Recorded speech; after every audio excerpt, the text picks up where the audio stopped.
All right, guys, today we are going to be learning about reflexive verbs. Now, reflexive verbs in Spanish are used when the person who is doing the action is also the person receiving the action. So, for example, you would not use a reflexive verb if you were saying, I walk the dog, because the person doing the walking is you and the person receiving the walking is the dog. You would use a reflexive verb to say something like, I bathe, assuming that you are the person who is bathing yourself. If you are bathing the dog, you would not use a reflexive.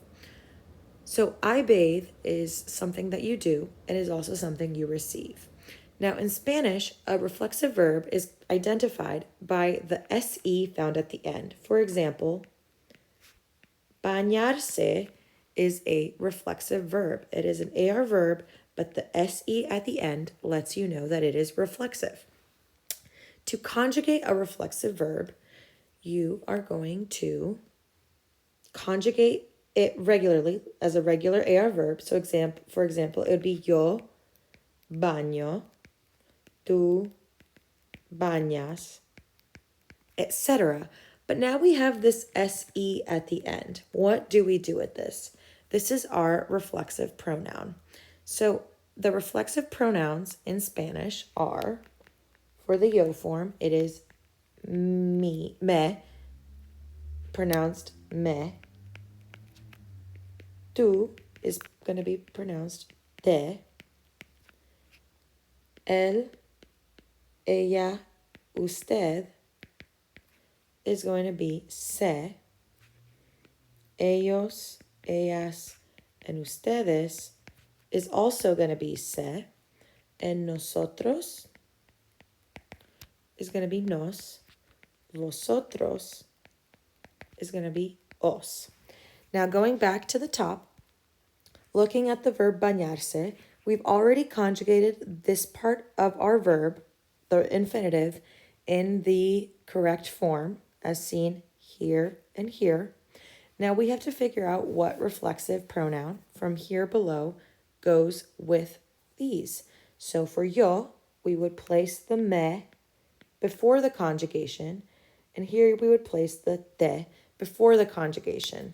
All right? So if a verb is conjugated, reflexive goes before the conjugation.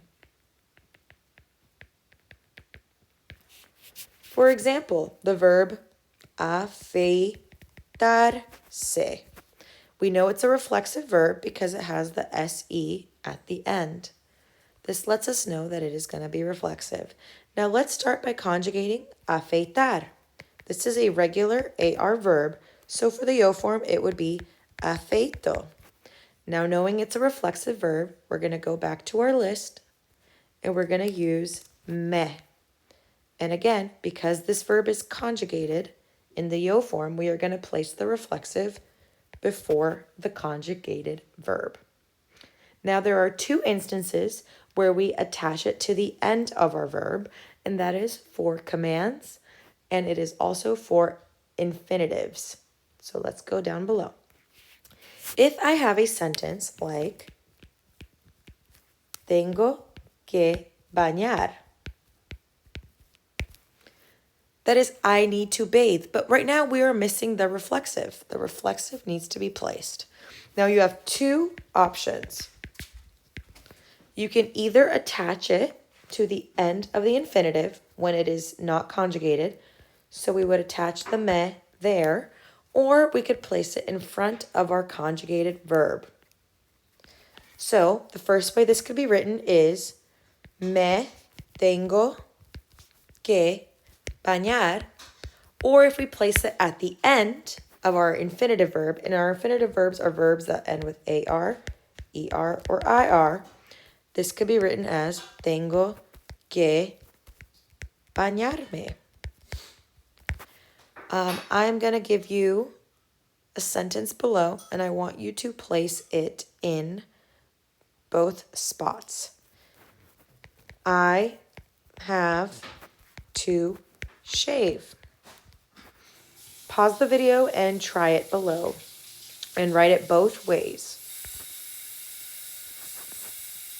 All right, the two ways you could have written this is you could have placed the reflexive in front of our conjugated verb, which in this case is tengo. So the reflexive is going to go here. Now we have an AR verb, which is an infinitive, so we can also place it at the end. Tengo que bañarme. Remember earlier I mentioned there are two instances where you can place it at the end or attach it to the end of a verb or end of a word, and that is just like what you did here when we have an infinitive or when we are doing a command. So for commands, for example, I want to tell you to bathe yourself. Remember, commands are just the él, ella, usted form of the verb. So you just drop the R in the infinitive. So bañar becomes baña.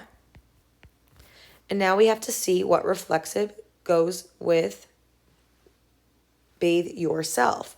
Well, I'm talking to you, so I would use the tú form, which would be te. And in this case, we attach it to the end of our command.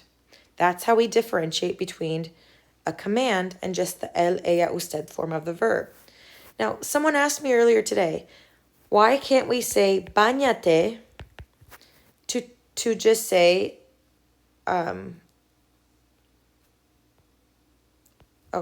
why can't we say bañase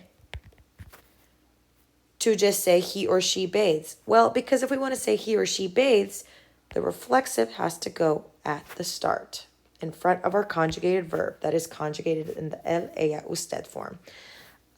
Here are some practice problems below.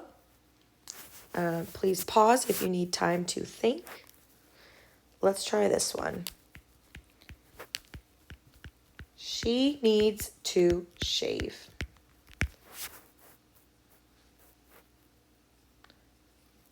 Option 1 would be ella se necesita afeitar, or ella necesita afeitarse.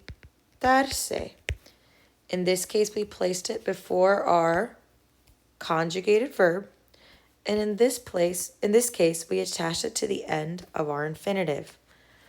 Now, for something like this, she bathes, we have to place it in front of our conjugated verb because we are not allowed to place our reflexive pronoun at the end of a conjugated verb. No, that's a big no-no. It's got to go in front. The only time we attach it to the end is for an infinitive, which is an AR-ER-IR verb, which is all the verbs in Spanish before they're conjugated, or command. All right, thanks for watching.